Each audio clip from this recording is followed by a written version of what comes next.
আলহামদুলিল্লাহ আমাদের ফোন হয়েছে এবং পারফেক্ট ভাবেই হয়েছে।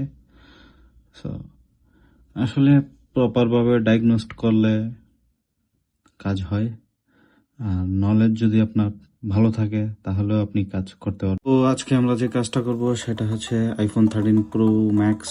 এই যে দেখছেন গ্রিন স্ক্রিন আইফোন। সো এটার আমরা জাম্পার করব। এই যে হচ্ছে এখানে 7 নম্বর পিনে আমি জাম্পার করতেছি।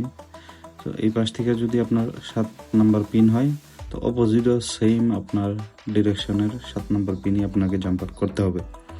সো এই হচ্ছে বিষয়। সো আমাদের জাম্পারিংয়ের কাজ চলছে, আশা করি আমরা এটার কাজ কমপ্লিট করে সাকসেস হইতে পারবো। তো দোনো পাশে আপনার সেম নাম্বারের পিনে আমি জাম্পার করে দিচ্ছি। তারপর আমরা এটা চেকিংয়ে যাব, দেখবো আমাদের কাজটা আসলে হয় কিনা। এই হচ্ছে বিষয়। তো ফাইনালি আমাদের জাম্পার কমপ্লিট। আর এখানে খুবই আলতো এবং সূক্ষ্ম হাতে কাজ করতে হবে, কারণ না হয় অপোজিটে ডিসপ্লে 19 থেকে 20 হইলে ডিসপ্লে নষ্ট হয়ে যাবে।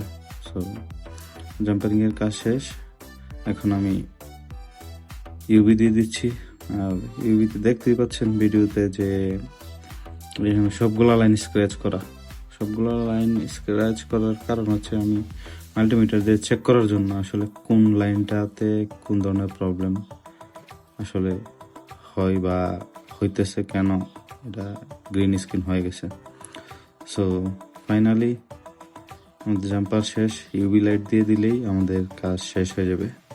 তারপর আমরা ফোন অন করে চেক করব। তো এই হচ্ছে বিষয়। তো আমরা এখন ফোনে চলে যাই।